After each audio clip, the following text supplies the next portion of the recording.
guys, welcome back to my channel. Today we are going to do a requested video and a cozy video, and we're going to talk about all of the books I read in 2020. Now, I don't know about you guys, but I'm someone who reads really fast in a short amount of time. So I read 15 books in 3 months, which is yikes, insane. But I thought I'd share them with you. A lot of these are audiobooks actually, and I effing love audiobooks. I'm not one of those people that thinks that like listening to an audiobook does not equate reading. No, you're consuming written literature just in an auditory way. So the first book I read, I've reread many a times. I think I've reread it like maybe 4 times. It is The Night Circus by Erin Morganstern. First of all, I love this cover. I think it's so pretty. I just absolutely adore it. And this is a book when you read reviews, it's like it's very polarizing. People either love it or they hate it. Personally, I love it. Obviously, I've reread it 4 times. And this book is about 2 magicians, and they're entered into this competition that will take their entire lives. They have to fight to the death, and oh my god, it's so wonderful, but it's also really like romantic, and the way she writes, it just transport you into Victorian London, but also takes place in Concord, Massachusetts in the same era, but it also is kind of contemporary. It's just, the timeline is so interesting, and like I absolutely adore this book. I highly recommend it. I will say this probably every year. I think I've reread it every year since I got it. I just love it. Next, I think I'm with everyone else in the world when I say that I reread Twilight. This is the original one. This is New Moon. I don't have Eclipse or Breaking Dawn because I think I may have gotten rid of them at some point, and if I'm being completely honest, the physical copies, I might donate these and buy like a box set because I love them so much. But I listened to the audiobooks for Twilight, and then when we were moving, I found these 2 copies. But yeah, it's very interesting to look back on Twilight because I read it when I was 15 and now I'm 26, so there was about a 10-year gap in between reading it. And I think that as a teenager, I kind of like thought that was love, like that's the most pure love, and it was so intense and strong, and like that's your first that was my first experience through like that book. Now as an adult, there are definitely some problematic things about it, but it doesn't change the fact that it is a sweet story. It is a fantasy, it's not real, and to look through it as an adult is like, it's just interesting and it's fun and it's nostalgic, and it's not something that I was completely like horrified at. I'm just like, I don't know, I'm a little more logical where I'm like, that's stupid, like why would you say that? Like it's just funny. So yeah, I think if you read Twilight, you should maybe revisit it. But the reason that I reread Twilight was because I found out that Midnight Sun was coming out. Stephanie Meyer wrote Midnight Sun, and this is the story of the first book of Twilight told from Edward's perspective. I thought it was so interesting. It's a shame that another female character, like Bella, falls by the wayside in comparison because Stephanie Meyer's writing got better, where it's like Edward is a more intricate character, and he can, like, the way it comes off is that Stephanie wrote Edward like Edward can think more because he's a vampire, and it's like, no, your writing has just gotten a lot better, or if your writing has always been this good, you did a really big disservice to your main character. But yeah, seeing it from Edward's perspective was really interesting. There are a lot of like holes filled in, and it's really funny. Actually, there's one specific one where it's like, in the first book, Bella listens to the CD that her stepdad gave it to her. It's very nondescript as to what it is. And here we find out that it was Hybrid Theory by Linkin Park, and it was just really funny. So yeah, I really enjoyed it. If you're a Twilight fan, you'll like it. The next book was given to me by my friend Bill. This is called Many Lives, Many Masters. Bill studied psychology in college, so he found this book, and it's about this psychiatrist who has this patient who has like the most anxiety he's ever seen, and through like what is it called? This is also based on a true story. Basically, by like hypnosis, they are able to access her past lives, and it kind of, by unlocking her past traumas in her past lives, she's able to overcome the anxieties and panic attacks in her own life. So here's the thing, I'm kind of a skeptic when it comes to stuff like this. I don't know if they say it's true, but I'm just like, I don't know, maybe this person just has a lot of anxiety and it's how she like rationalizes it by past lives. I don't know, I cannot confirm nor deny this, but it is a very compelling read. It's a quick read. I read it in literally 5 hours. It's just really an interesting read, and as someone who, while I'm skeptical, I'm never gonna sit there and be like, that's not real. Like, it could very well be real, because who the fuck am I to say when something is real and something isn't? This is by, so it's called Many Lives, Many Masters by Brian L. Weiss, MD. So if you're interested in anything like that, past lives, I would highly recommend this. The next 2 books go hand in hand. They're part of a series. I believe the 3rd one is coming out soon, and I don't know the name of it. But the name of the series is The Vine Witch by Luanne G. Smith. And this is the story of a girl. This is the story of a witch who was turned into a toad, and she has to figure out who transformed her and like who took her powers away. And it takes place in a vineyard in France in like 1800 something. I don't know. It was a really fun read, and like this came out, or I read this right at the time when like the cottagecore aesthetic really started to take off, and like it was kind of that in-between period from like late August where like Halloween stuff starts to come out and it's harvest time, and so this is kind of like fits into that vibe, this feeling. It's just, it evokes that feeling of that time of year, and like, I don't know, I like wine, I like vineyards, it's France in the 1800s, like it's cute, and it's got a little bit of romance, it's got a little bit of mystery, just a really fun fiction read, another quick read. I absolutely adore this book. Now the second book in that series is called The Glamourist, excuse me. Follows another one of the characters from the first book, because the main character in this book, what is her name? Elena. So Elena, her story is solved in this. This book is about Yvette. I will say, The Vine Witch surpassed The Glamourist, but this is also, if you just want to continue being in that world with these characters, this is pretty good as well. I think it's just because I didn't identify with Yvette, I identified it with Elena. And then the third one follows, I can't remember the name of that character off the top of my head, but it follows the genie essentially when it comes out. I think it comes out in like a month, but yeah, pretty good book, super fun read. Again, I highly recommend The Vine Witch over The Glamourist, but if you want to continue reading the series, check this one out. This is a book that I read that I actually hated. I hated everything about this book. So this is Who Censored Roger Rabbit.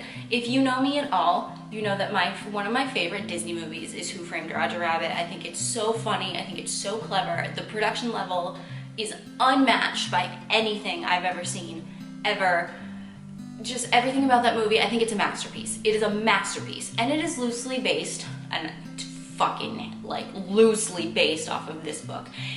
This book infuriated me to no end, because it's just like, it was written by a man in the late 70s, early 80s who just thought he was being clever and interesting and like, oh, this is a neo-noir, and it was like, this is fucking stupid, and your plot twist didn't make any sense because it doesn't align with the world that you've created. It's not cartoony. It brings in genies at the last minute, and I was like, why is there a genie? This is a murder mystery with cartoons. Hello? Like, I know that it's cartoons, but it's not magic.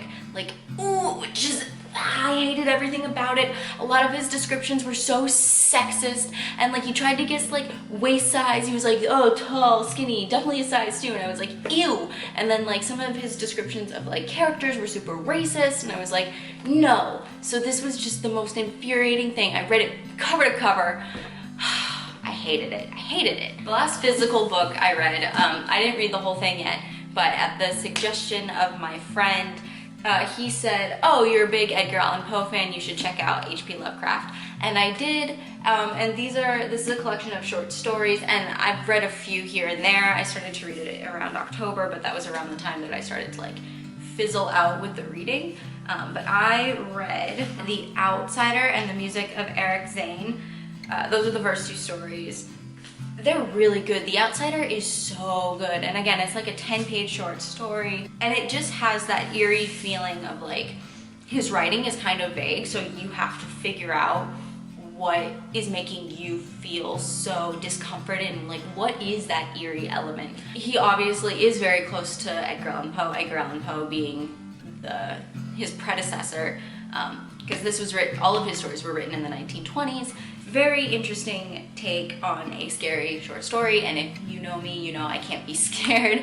I really hate being scared, but I appreciate a nice spooky short story, and these were really interesting. Also, all right, so my camera overheated before I could get into the audiobook, so I made myself a coffee. So I'm gonna be drinking this. I'm gonna be drinking this and staring at my phone like a jerk. The first audiobook I read this year was The Princess Diarist by Carrie Fisher. I am not a Star Wars fan. I like Star Wars, but I'm certainly not someone who's like into it. The Mandalorian is fine, but I certainly don't care per se, but Carrie Fisher, to me, as someone who struggles with their mental health, is a huge advocate of mental health, and to hear her story and her tongue-in-cheek, joking way of things, and to read her story, because she has 2 books and I've read both of them. Wishful Drinking, I also read Wishful Drinking this year. To like hear her stories, because that was, The Princess Diarist is her diaries from when she was filming Star Wars, and to hear like kind of about her upbringing with her mom being Debbie Reynolds, it was and her relationship with Harrison Ford. Is that his name? Did I fuck that up? Han Solo. To hear about her relationship with Han Solo, it was just interesting, and I think it's something that is so enlightening to who she is as a person. Like I said, Wishful Drinking was probably my favorite because she ends it with like the best joke I ever could have written, or anyone could have ever written, which is she does the whole help me Obi-Wan Kenobi, you're my only hope. She does that whole monologue, and then at the end, and she's like, but I can't forget that fucking line, and that's why I did coke, which is a brilliant way to end a book, if you ask me. So thank you, Carrie Fisher, for your contribution and destigmatizing of the mental health community. This is a reread, again, because, you know, every once in a while you just gotta go back to the wizarding world, and that is Harry Potter and the Sorcerer's Stone. I effing love Harry Potter. What can I say? I am a tried and true Ravenclaw. Like, everything about me just screams Ravenclaw, and I understand that there shouldn't be more than 2 Ravenclaws in any room at any given time because, oh my god, stop, you're so annoying. I love Harry Potter, that's all I can say. J.K. Rowling sucks, though. The next book is also by Erin Morgenstern, and that is called The Starless Sea. This features a gay male protagonist. I think there's another character that is a woman of color. I remember being very impressed with the representation. Again, I read this in like February, so it wasn't, I definitely prefer the Night Circus, but I remember being impressed with the representation. And the thing about Erin Morgenstern's books is that they're kind of like love letters to literature, in the sense that there's always mention of books, there's always like this little like, she basically says why storytelling is so important, and I think The Starless Sea, which follows more of like a secret society kind of thing, really digs into that, whereas like the last chapter of the Night Circus is like kind of in a non-linear time, it's a cyclical timeline, so it like talks about the story of that book in kind of a breaking the fourth wall sort of way, whereas this is, the story is the fourth wall, and like you're very aware of the fact that this is all happening in a contemporary time, but it's like this secret society is like defending stories and they all link together, and that's like, her writing is so interesting to me because it's all so cyclical, and you kind of have to figure out how it all fits together. And yeah, The Starless Sea was really good, but I wish I could remember more about it other than being super impressed with the representation, which is so important now, because I was one of those people where my reading list was very white, and now I've made, you know, I could be doing better. Genuinely, I could. You know, I've made a point to read a couple of books with protagonists that are not straight white men or women. The next story is A Song Below Water by Bethany C. Morrow, and this is a story of two women of color in high school, or I guess two girls of color in high school, and it's a fantasy, so one of them is a siren, and it's kind of like the way that the story portrays any kind of discrimination these girls face is through being these mythical creatures on top of being women of color. So it's like a double whammy, and the way it's written is so wonderful. There's a little bit of mystery to it, which is super compelling and a wonderful read. It's just such a good story. I really loved it. I really loved it. I thought it was... The next book is In the Time We Lost by Carrie Hope Fletcher.